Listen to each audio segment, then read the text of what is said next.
Well, this is a nice change, meeting you all at this hour. When men and women of ambition can speak face to face in broad daylight, I say that's a big step forward for our dear Conria. Don't be ridiculous. We do not fear the day. Why would we seek refuge in the night? You might ask your blade that same question. I'm told it prefers the cover of darkness. The word on the street is that Sertologi only strikes when he has an unfair advantage.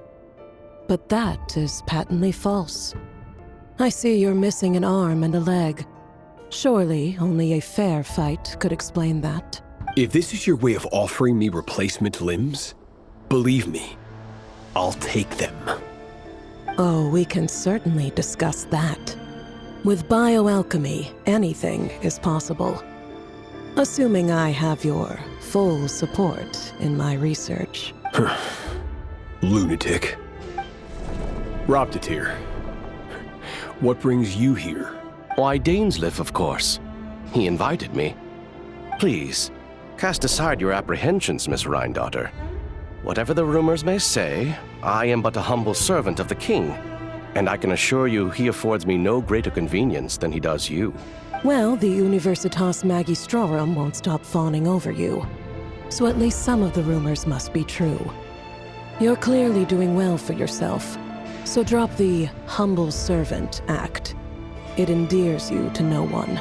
You're president of the Universitas Magistrorum, the chief royal mage known as the Wise by royal appointment, and by far the most favored among the 4 pillars of Conria.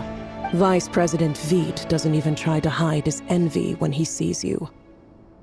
My success is the product of hard work and good luck. It's as simple as that. Were the king not such an extremist, I hardly think I would have received a senior post at my age. Of course, no job is without its gripes.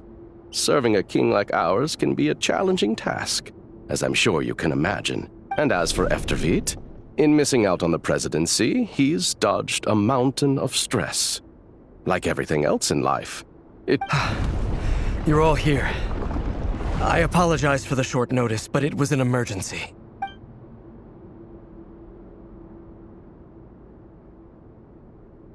You must be Rarir. Mr. Sertologi. Yes, I handled your case file during your sentencing. Nothing personal, of course. I'm pleasantly surprised that you remember me. You're clearly a person of substance if you've been invited here. But Dainsleif, you'd better have a very good reason for convening this little gathering. It's my brother, Vedothanir. After he spoke at the court this morning, the king was so infuriated by his words that he had him blinded in both eyes and thrown in prison. Vedothanir in prison? Strange. I thought the king trusted him and Horoptatir more than anyone else in the world. Does this mean the king's circle of trust just got even smaller? it has nothing to do with trust. It's about what the king wants, which is as clear as day to anyone paying attention. I simply appease him, because it's in the best interests of the Universitas Magistrorum. And also because you're slimy. Vedothanir, perhaps less so. But still, a visionless visionary? It rather inclines me to think that qualifications are not what get you ahead in Conria. Do you honestly think this is an important discussion to be having right now? Dane, what are you planning to do? Rescue Vedothanir, I assume. Correct. It will mean storming the palace by force. Tonight. I need all of you on my side. That's far too dangerous. And don't forget, Dainsleif, you're captain of the Royal Guard. You swore an oath to the throne. You've been planning this for a while, haven't you? I have no desire to commit treason. But whatever critique the king may have of Vedothanir, disfiguring your most loyal subject for putting the best interests of his court and nation first, this is not the conduct of a wise ruler. My blade will force the king to see the error of his ways. So, Vedothanir's prophecy enraged the king.